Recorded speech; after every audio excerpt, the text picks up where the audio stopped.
Buenos días, voy a hablar un poco como del enfoque inicial de un paciente cuando nos llega con fracturas orbitarias, recordar que son una causa frecuente en las prácticas deportivas, generalmente accidentes de tráfico, agresiones y caídas accidentales y pueden ser una amenaza para el globo ocular y la cavidad orbitaria. Recordar un poco la anatomía de la órbita y la estrecha relación que tiene con las diferentes estructuras como son nervios, el nervio supraorbitario, el infraorbitario y los músculos extraoculares que también se van a ver comprometidos en una fractura de órbita, los rectos, los oblicuos. Recordar que en la pared orbitaria la más débil es la inferior, seguida de la pared interna, que es donde más se presentan las fracturas. Y la pared externa y el techo, al ser más fuertes, generalmente las fracturas a este nivel se asocian con traumatismos de alta energía. El mecanismo del trauma en la mayoría de las fracturas orbitarias, a excepción un poco de la fractura del piso orbitario, generalmente es porque cuando el objeto golpea la cavidad orbitaria es de una circunferencia mayor que las dimensiones del reborde orbitario. Y muchas veces en la fractura del piso orbitario ocurre generalmente lo contrario, que es por un objeto de menor tamaño, pero el fenómeno de la fractura es generalmente por estallido, por ejemplo como cuando hay un traumatismo por una pelota de béisbol, que el objeto es mucho más pequeño que el reborde orbitario, pero el mecanismo de trauma es por aumento de la presión intraocular que produce una fractura del piso orbitario.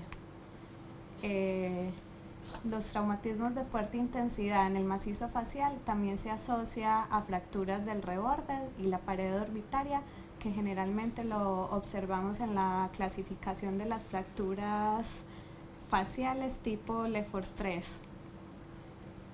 Las fracturas orbitarias las vamos a clasificar en una fractura interna cuando compromete las paredes de la órbita, el techo o el piso, la externa cuando compromete el reborde orbitario y complejas cuando tiene pared interna más reborde orbitario.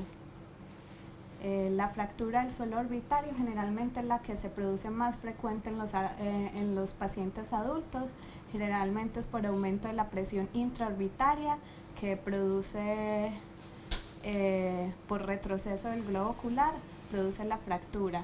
Hay afección del suelo orbitario a nivel del canal infraorbitario y la principal lesión que se produce es la lesión del paquete infraorbitario. Se caracteriza por equimosis, edema, enfisema, anestesia del nervio infraorbitario. El paciente se va a quejar de parestesias en el área de distribución del nervio infraorbitario y si se asocia a compromiso intraocular puede haber ifema, recensión angular y diálisis retiniana. La fractura del suelo también produce diplopia vertical, generalmente por la hemorragia y el edema que se produce a nivel de la órbita. También puede ser por atrapamiento del recto inferior o del oblicuo o una lesión directa del músculo. El enoftalmos es muy frecuente en esta fractura, pero se produce generalmente a los 10 días del trauma cuando hay resolución del edema. El diagnóstico se hace fácilmente por una tomografía y también por la historia clínica y otras pruebas que nos sirven para determinar el grado de diplopia del paciente. El tratamiento inicial de las fracturas de suelo orbitario generalmente son antibióticos orales, hielos, descongestionantes nasales, prednisona o corticoides orales en pacientes que tengan gran edema, compromiso del nervio óptico, y es muy importante decirle al paciente que evite maniobras de Valsalva como sonarse la nariz para evitar el enfisema. El tratamiento posterior es más encaminado a prevenir las secuelas como son el enoftalmos y la diplopia, y va a depender de las características de la fractura, el tamaño, si ha habido herniación del contenido orbitario o si ha habido atrapamiento de los músculos. generalmente no precisan tratamiento las pequeñas fracturas que no están asociadas a herniación o las fracturas que tienen una herniación pequeña sin un exoftalmo significativo y con una diplopia que mejora rápidamente. Las fracturas que generalmente van a requerir cirugía son las que afectan más de un tercio del suelo orbitario, las que presentan un enoftalmos precoz y acentuado y las que tienen atrapamiento del contenido infraorbitario con un enoftalmos mayor de 2 milímetros, diplopia que no mejora a pesar de haber bajado la inflamación. Y en muchos casos, cuando hay retraso en la cirugía, se pueden producir cambios fibróticos en la órbita. La fractura de pared medial es menos frecuente que la del suelo orbitario y suele asociarse a fracturas del suelo orbitario. Se caracteriza también con equimosis, efisema y alteración en los movimientos oculares, en la abducción por atrapamiento del músculo recto. Al haber depresión de la pared medial puede dar una falsa impresión de telecanto. El diagnóstico también se puede hacer por TAC y el tratamiento, si hay atrapamiento, liberación del tejido atrapado.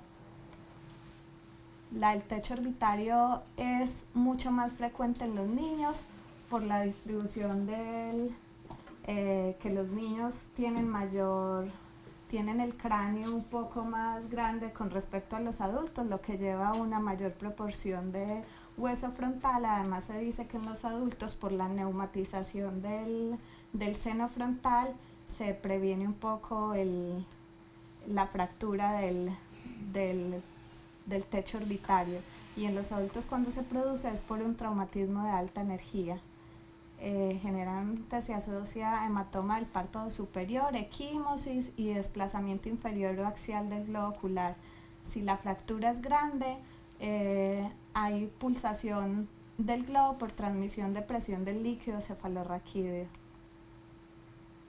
Las pequeñas no precisan tratamiento, hay que descartar pérdida de líquido cefalorraquídeo por riesgo de meningitis, y las que son grandes requieren cirugías reconstructivas.